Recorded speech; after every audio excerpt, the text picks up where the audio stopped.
ఈరోజు గుడికెల్ గ్రామంలో అంతర్రాష్ట్ర గిరిక పోటీల కార్యక్రమం, ముఖ్యంగా సంక్రాంతి పండుగ సందర్భంగా ఈ కార్యక్రమం ఆర్గనైజ్ చేస్తున్నటువంటి గుడికెల్ గ్రామ పెద్దలకు, గుడికెల్లో ఉన్నటువంటి ఆర్గనైజ్ చేసేటువంటి ప్రతి ఒక్కరికి, ఈనాడు ఈ గిరిక పోటీల్లో పాల్గొంటున్నటువంటి అందరికీ, మిత్రులకు, పెద్దలకు అందరికి కూడా సంక్రాంతి పండుగ శుభాకాంక్షలు తెలియజేసుకుంటున్నా.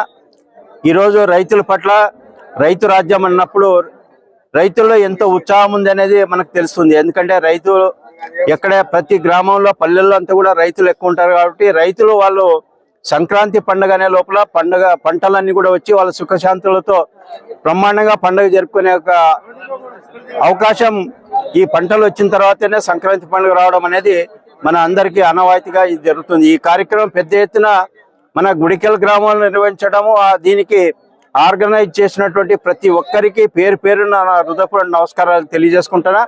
అదే మాదిరిగా ఎవరైతే ఈ గిరిక పోటీల్లో పాల్గొన్నటువంటి ప్రతి వారికి కూడా వారు పూర్తి ఆర్గనైజ్ చేసే వాళ్ళకి పూర్తి సహాయ సహకారాలు అందించి ఈ యొక్క కార్యక్రమం మొట్టమొదటిసారిగా నిర్వహిస్తున్నాం. కాబట్టి వాళ్ళంతా కూడా సహకరించి ఈ కార్యక్రమం విజయవంతం చేసేదానికి కృషి చేయాలని చెప్పేసి మరొకసారి తెలియజేసుకుంటూ, అదేవిధంగా మన ప్రీతం ముఖ్యమంత్రి వైఎస్ జగన్మోహన్ రెడ్డి గారు కూడా రైతుల పట్ల, రైతు రాజ్యం, రైతుల గురించి ఎన్నో పథకాలు పెట్టడం కానీ, రైతుల విషయంలో ఎంతో ముందుకొచ్చి ఈ ప్రభుత్వం తీసుకుపోతున్నటువంటి ముఖ్యమంత్రి వైఎస్ జగన్మోహన్ రెడ్డి గారి తరఫున, నా తరఫున రైతులందరికీ, ఇక్కడ పాల్గొంటున్నట్టు ప్రతి ఒక్కరికి నా హృదయపూర్వక నమస్కారాలు తెలియజేసుకుంటూ సెలవు తీసుకుంటాం.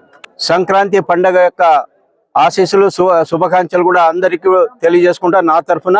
అదే మాదిరి ముఖ్యమంత్రి వైఎస్ జగన్మోహన్ రెడ్డి గారి తరఫున కూడా రైతులకు అందరికి కూడా సంక్రాంతి పండుగ శుభాకాంక్షలు తెలియజేసుకుంటాం. మరిన్ని వీడియోస్ కోసం ఛానల్ ని సబ్స్క్రైబ్ చేయండి, లేటెస్ట్ అప్డేట్స్ కోసం వాట్సాప్ ఛానల్ ని ఫాలో చేయండి, అండ్ లింక్ డిస్క్రిప్షన్ లో ఉంది.